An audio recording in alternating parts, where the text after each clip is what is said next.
সৎ দক্ষ খোদাবিরুন দেশপ্রেমিক নাগরিক তৈরি কারখানা হচ্ছে আলিয়া মাদ্রাসা শিক্ষা ব্যবস্থা তথা মাদ্রাসা শিক্ষা ব্যবস্থা। এটি প্রমাণিত সত্য। বিগত সময়ে পুলিশ সহ কোনো ডিফেন্স বাহিনীতে মাদ্রাসা শিক্ষিত ছাত্রদেরকে চাকরি দেওয়া হয়নি, যার ফলশ্রুতিতে বিভিন্ন সময়ে আমাদের মাদ্রাসা শিক্ষার্থীদের ভিতরে মানসিক দুর্বলতা এবং কনফিডেন্স লেভেল, যেটা আত্মবিশ্বাস, সেটি নষ্ট করা হয়েছে। রাষ্ট্রীয় পক্ষ থেকে যখন বলা হয়েছে মাদ্রাসাগুলো হচ্ছে জঙ্গি উৎপাদনের কারখানা, এর চাইতে লজ্জাজনক দুঃখজনক জিনিস আর কি হতে পারে? সমাজের ভিতরে যে পারসেপশন তৈরি করা হয়েছে, আলেম ওলামা, দাড়ি টুপিধারী, বোরকাওয়ালি, এই সমস্ত লোকদেরকে যখন হেনস্থা করা হয়েছে, এটার উদ্দেশ্যে যে যাতে কোনো মানুষ মাদ্রাসায় না পড়ে। এই দেশের আলেম ওলামাদেরকে হত্যা করা হয়েছে অন্যায়ভাবে, ডান্ডা বেরিয়ে পড়ে সারা দেশে ঘুরানো হয়েছে আতঙ্ক সৃষ্টি করার জন্য, যাতে কেউ মাদ্রাসায় না পড়ে। অথচ বিভিন্ন ধরনের পরিসংখ্যান আসছে। একটি পরিসংখ্যান সাদেক কায়েম দিয়ে গেছেন, সাদ্দাম হোসেন বলেছেন 28 লক্ষ কোটি টাকা পাচার হয়েছে দেশ থেকে, কিন্তু সেই 28 লক্ষ কোটি টাকা পাচারের সাথে কোনো মাদ্রাসা শিক্ষিত লোক জড়িত ছিল না। এটি প্রমাণিত সত্য। অতএব মাদ্রাসা শিক্ষা ব্যবস্থা এদেশে ধর্মীয় মূল্যবোধে মানবিক মানুষ তৈরি করার জন্য কাজ করে এবং তারা কোনো করাপশনের সাথে জড়িত হয় না।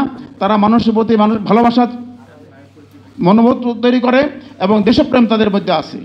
এই জন্য আমাদের এই বাংলাদেশের স্বাধীনতা, সার্বভৌমত্ব, এদেশের উন্নতি, সমৃদ্ধি, অর্থনৈতিক উন্নতি, শান্তি, নিরাপত্তা, কল্যাণ সকল কিছু নির্ভর করছে একদল দক্ষ, যোগ্য, সৎ, খোদাভীরু এবং দেশপ্রেমিক নাগরিকের উপরে।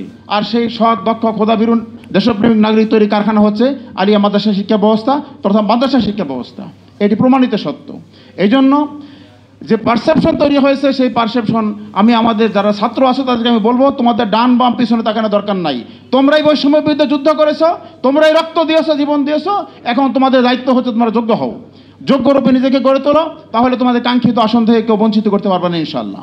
এই দেশের সকল কল্যাণ, এই ভবিষ্যৎ সকল কিছু নির্ভর করছে তোমাদের যোগ্যতার উপরেই। তোমরা যদি যোগ্যতা অর্জন করতে পারো তাহলে দেশটি উন্নত হবে। ধর্মীয় শিক্ষা ছাড়া কোনো মানুষের ভিতরে নৈতিকতা বোধ তৈরি হয় না। উপন্যাস পড়ে কেউ সৎ হয় না। এদেশের সাধারণ শিক্ষা ব্যবস্থা, যেটা মেইন শিক্ষা ব্যবস্থা বলে দাবি করা হয়, সেই শিক্ষা ব্যবস্থার ভিতরে, শিক্ষা কারিকুলামের ভিতরে একজন মানুষকে মানবিক করার জন্য, মানুষের প্রতি ভালোবাসা এবং মূল্যবোধ সম্পন্ন মানুষ তৈরি করার জন্য কোনো ব্যবস্থা নাই।